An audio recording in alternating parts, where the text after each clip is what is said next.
Hello everyone. तो चलिए आज मैं अचार कैसे बनाती हूँ बता रही हूँ। तो देखिए, सबसे पहले अचार में मसाले का ही रोल होता है। बहुत लोग पाँच फोरन इस्तेमाल करते हैं, लेकिन मैं अपना मसाला खुद तैयार करती हूँ। तो उसमें सबसे पहले डालती हूँ गोटा धनिया, गोटा जीरा, गोटा सौंफ। उसके बाद में मंगरेल, जिसको काला जीरा बोला जाता है। उसके बाद में काली मिर्च, नमक, हल्दी और मिर्ची पाउडर, सौंफ, ये सारी चीज़ें होती है। तो यानी कि पाँच फोरन से एक दो मसाला जो होता है वो मैं ज़्यादा डालती हूँ। उसके बाद सरसों का तेल और हींग। तो ये जो मैंने मसाले अभी अचार में डाले हैं, इसको मैंने हल्का सा सौटे किया था, यानी कि हल्का सा भुना था, ज़्यादा नहीं। बस थोड़ा सा गर्म करके इसको मिक्सर ग्राइंडर में अच्छे से मैंने पीसा था। पीसा जो था वो मैंने बारीक नहीं पीसा था, बस थोड़ा सा दरदरा पीस लिया था। उसके बाद मैंने अचार में डाल दिया है। ये देखिए, और नमक हल्दी डाल के मैंने इस जो कुच्चा अचार है आम का, जो मोस्टली बिहार में बनता है, इसको मैंने ऑलरेडी 2 दिन सुखा के रखा था। उसके बाद इसमें सरसों का तेल डाल रही हूँ। सरसों का तेल में मैं हींग खौला के डालती हूँ हमेशा अचार में। तो उससे अचार का टेक्सचर और स्वाद बहुत ही अलग और अच्छा आता है।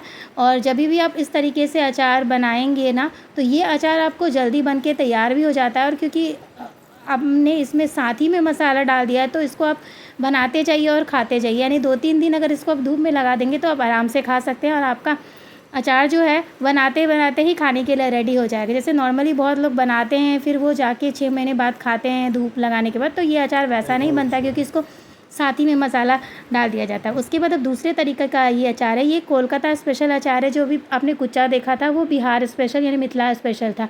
तो ये अचार में मैंने आम को जो है वो छोटा छोटा पीसेज में काट लिया है। इसको धो के मैंने 2 दिन तक धूप में सुखाया है। देखिए, सूख के वो इस तरीके से दिख रहा है। उसके बाद 2 दिन जब अच्छे से सूख जाएगा, उसमें नमक, हल्दी और मिर्ची का पाउडर हम ऐड कर रहे हैं। आपको अगर कलर एकदम लाल वाला चाहिए तो आप इसमें कश्मीरी लाल मिर्च भी ऐड कर सकते हैं।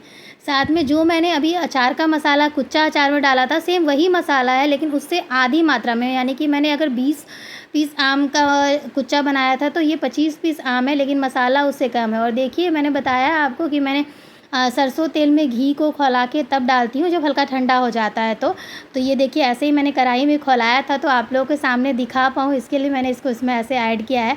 उसके बाद हम इसको अच्छे से चला के मिला देंगे। और ये अचार जो है वो नॉर्मल अचार के कंपैरिजन में, जो ये जो पीसीज वाले अचार हैं आम के, इसमें जो है वो थोड़ा तेल ज़्यादा पड़ता है। लेकिन जब सुखा रहे उस टाइम पे बस मैंने जैसे अभी इसमें 1 लीटर से थोड़ा कम तेल डाला है। जब ये सूख जाएगा, इसको जब आप जार में डालेंगे उस टाइम पे जो है ना, वो आप अलग से फिर से आधा लीटर और तेल डाल देंगे। यानी कि 1 से सवा लीटर तेल आप चाहें तो साथ में भी डाल सकते हैं, लेकिन मैंने इसको अभी आधा डाला है। जब जार में डालेंगे तो फिर तेल हल्का सा गर्म करके आधा लीटर डाल के और आप इसको धूप लगाते जाइए। और ये जो है 4-5 दिन अगर कड़क का धूप आएगा ना, तो ये बन के अचार तैयार हो जाएगा।